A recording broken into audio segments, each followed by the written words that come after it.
네, 오늘 5월 14일입니다. 금요일입니다. 새벽 예배 나오신 우리 성도님들을 환영합니다.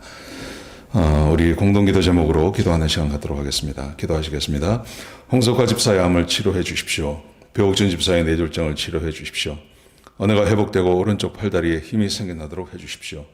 과간나 집사의 허리를 치료해 주십시오. 고나자 집사가 다시 걷도록 해 주십시오. 오기스 나르디가 회복이 잘 되게 해 주십시오. 강봉 장로의 임파선암을 치료해 주십시오. 김경수 집사의 당뇨를 치료해 주십시오. 우한 폐렴으로부터 우리를 지켜주십시오. 예수님의 이름으로 기도합니다. 아멘. 오늘 본문의 말씀은 출애굽기 16장 21절부터 36절까지 말씀입니다. 거듭 말씀드리는 거지만 6월 첫 주부터 교회에서 대면 예배를 드립니다. 3부로 드립니다. 8시 예배, 9시 반 예배, 11시 예배. 8시 예배하고 11시 예배 사이에 9시 반 예배가 있습니다. 시간을 아무렇게나 정하셔서 본인이 원하시는 대로 그렇게 오셔서 예배 드리시면 되겠습니다. 오늘 본문의 말씀을 보시면 순종하지 않는 이스라엘 백성들에 대한 말씀이 나옵니다. 하나님 말씀에 순종하지 않습니다. 하나님 말씀에 순종하지 않고 그러자 하나님께서는 이스라엘 백성들이 하나님 말씀에 순종하기를 기대하십니다. 근데 이스라엘 백성들이 지금까지 열재앙부터 시작해서 지금까지 인도했음에도 불구하고 하나님의 말씀에 순종하지 않습니다. 그래서 하나님께서 이스라엘 백성들이 하나님을 기억하도록 만드시는 일들을 행하십니다. 자, 어떤 것인지 한번 같이 한번 보시겠습니다. 하나님께서 만나에 대해서 명령을 하십니다. 법칙을 주십니다. 만나는 이렇게 먹으라 하는데 아주 심플한 것입니다. 매일 나가서 한 오멜씩, 한 사람당 한 오멜씩을 거두는데 6일째가 되면, 안식일 전날이죠. 6일째가 되면 안식일을 위해서 이틀분을 거두라. 이렇게 말합니다. 이제 어제 말씀에 사람들이 그럼에도 불구하고 이제 하루씩 거두라 그랬는데 그 다음날을 염려하지 않습니까? 그래서 남겨놓은 사람들이 있습니다. 남겨놓은 사람들은 그게 썩어서 냄새가 나고 별나가 생겼습니다. 근데 오늘은 하나님께서 말씀하시기를 두 가지만 지키면 되겠습니다. 두 가지. 매일 나가서 먹을 만큼 한 오멜씩만 거두고 6일째에는 이틀분을 거두라. 아주 간단한 말씀입니다. 근데 이 말씀을 이스라엘 백성들 중에 대부분의 사람들은 지키는데 어떤 사람들이 지키지 않습니다. 자, 27절 보십시오. 백성 중에 어떤 사람들이 7일째 만나를 거두러 나갔다가 얻지 못하더라. 그러니까 백성 중에 어떤 사람들이 하나님께서 말씀하시는데 이제 이 말씀을 듣지 않는 거죠. 근데 이제 본문에 보시면 백성 중에 어떤 사람이에요. 많은 사람이 아니라 아주 일부의 사람입니다. 그런데 하나님께서 28절에 그 다음 말씀해 보시면 그냥 백성 중에 어떤 사람이 그랬으니까 그냥 지나가도 되지 않습니까? 절대 다수는 하나님 말씀에 순종했다는 말입니다. 그런데 어떤 사람들이 불순종하는 겁니다. 자, 그래서 하나님께서 이렇게 하십니다. 하나님께서 모세에게 이르시기를 어느 때까지 내 계명과 율법을 지키지 아니하려는가? 언제까지 내 계명과 율례를 지키지 아니하겠느냐. 그러니까 여기서 말하는 계명과 율례라는 것이 지금 시내산에서 십계명을 주시기 전이거든요. 십계명을 주시기 전이니까 하나님께서 말씀하시는 그 모든 말씀은 계명과 율례가 되는 거예요. 그러니까 십계명뿐만이 아니라 십계명 전인데 그때는 뭐 법이 없었습니다. 하나님께서 어떤 특별한 법을 주지 않습니다. 근데 하나님께서 지키라고 주시는 법, 말씀하시는 것, 그게 곧 계명과 율례가 되는 거예요. 굉장히 중요한 말씀입니다. 하나님께서 자, 만나를 주시는데 매일 한 오멜씩 해라. 그리고 다 먹으라고. 내일까지 남겨두지 마라. 걱정하지 마라. 내가 내일 또 준다. 매일 줄 거다. 그러니 그날 먹을 만큼만 가져다가 그날 다 먹어라. 근데 6일째가 되면 7일째는 안식일이기 때문에 내가 내리지 않겠다. 그러니 이틀째를 거두라. 아주 심플하지 않습니까? 근데 어떤 사람들은 이 말씀을 따르지 않습니다.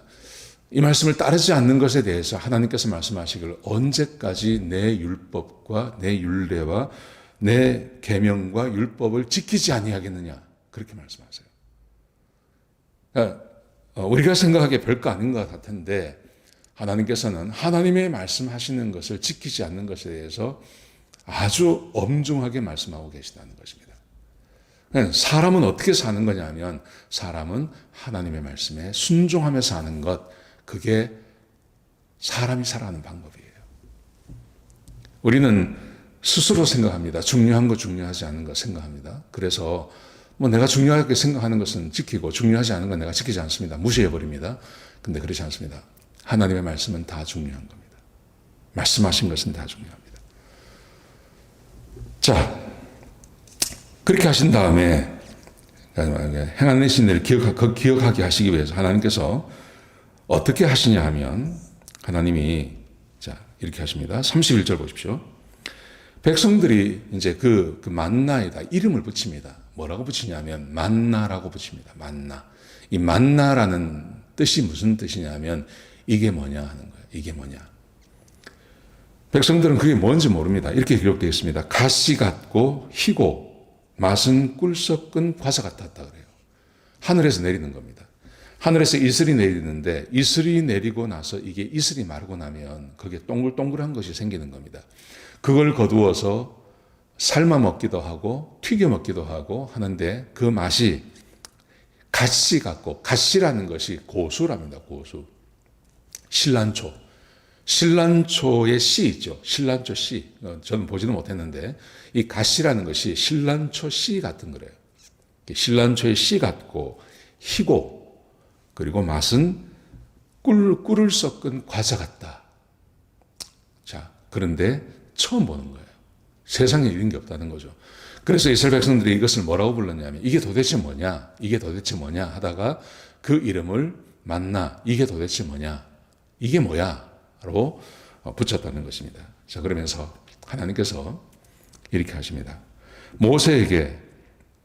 하나님께서 모세에게 명령하시기를 보관하라. 하나님께서 모세에게 명령하시기를 한 오멜을 항아리에 채워서 그거를 대대후손을 위하여서 간수하는데 이것은 하나님께서 너희를 애굽 땅에서 인도하여 낼 때 광야에서 너희에게 먹을 양식을 그들에게 보여주기 위함이다. 하나님께서 광야에서 이스라엘 백성들을 먹이셨습니다. 광야에서 먹을 것을 구한다는 것은 거의 불가능한 일이죠. 거의 불가능한 일입니다. 광야에서 어떻게 먹을 것을 찾습니까? 우리 리버사이드 이 광야에 나가면 뭐가 있습니까? 아무것도 없죠. 근데 200만 명을 하나님께서 40년을 먹이셨습니다. 그 40년을 먹인 그 만나를 항아리에 집어넣어서 하나님께서 보관하라고 말씀하십니다.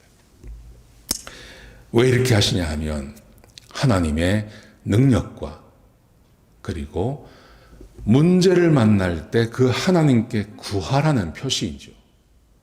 하나님의 능력은 무한하십니다. 그래서 광야에서 만나를 내리실 수 있는 분입니다. 백성에게 먹을 것을 주실 수 있는 분입니다. 근데 그 하나님께서 만나를 왜 주십니까? 백성들이 배가 고프니까요. 필요가 있으니까 그 필요를 하나님께서 채워주시는 거예요. 그러니 이 하나님의 백성들은 이 세상을 살아가면서 필요가 있을 때 전능하신 하나님께 구하면 된다는 것을 보여주시기 위함이죠. 원망하거나 좌절하거나 절망하는 게 아니라 이스라엘 백성들은 계속 그렇게 해왔습니다.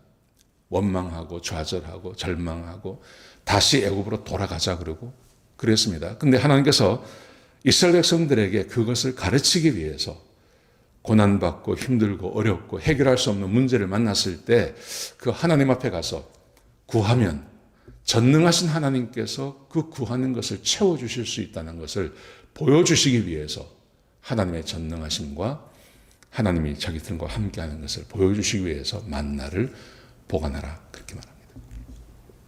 그래서 아론이 이 만나의 항아리를 법궤 안에 집어넣죠.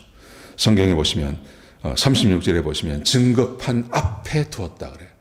그 증거판이 그게 십계명 아닙니까? 근데 그 증거판이 들어가 있는 것이 증거궤 안에 있는 거죠. 법궤 안에 있는 거죠.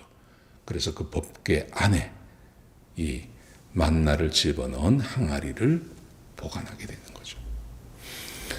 오늘 본문이 우리에게 주고 있는 교훈은 이런 것입니다. 하나님의 말씀에 순종해야 됩니다. 하나님께서 하나님의 말씀에 순종해야 한다는 것을 보여주시기 위해서 만나를 보관하라. 만나를. 하나님이 얼마나 능력이 뛰어나신 분이고, 그래서 사람은 하나님께 구하고 그 하나님께 도움을 받고 하나님께서 채워주시는 것으로 살아가는데, 그 삶을 영위할 수 있는 방법이 바로 순종하면서 하는 거다. 하나님 말씀에 순종하는 것임을 우리에게 가르쳐주고 있습니다. 지금도 마찬가지입니다. 우리가 한평생 살아가는 것, 하나님 앞에서 한평생 살아가면서 우리가 반드시 지켜야 될 것, 그게 바로 하나님을 내 개인의 구주 그리고 나의 왕으로 모시고 그 하나님께서 명령하시는 대로 내가 하루하루 살아가는 것입니다. 그게 인생을 실수하지 않고 인생을 헛되이 보내지 않고 살아갈 수 있는 유일한 방법입니다. 이 말씀을 꼭 기억하시고 오늘 하루 살아가시는 저와 여러분 되시길 주의 이름으로 축복합니다. 기도하시겠습니다. 아버지 하나님, 귀한 말씀 주셔서 감사합니다. 사람이 어떻게 살아야 하는지에 대해서 하나님께서 말씀해 주셨습니다. 주님, 이 말씀 기억하며 살아갈 수 있도록 도와주옵소서. 주의 말씀을 늘 기억하며 하나님 말씀에 순종하며 힘들고 어려울 때 절망하지 아니하고 하나님께 도움을 요청하는, 그래서 응답받는 주의 백성들이 되게 하여 주옵소서. 주님 감사합니다. 예수님의 귀하신 이름으로 기도드렸습니다. 아멘.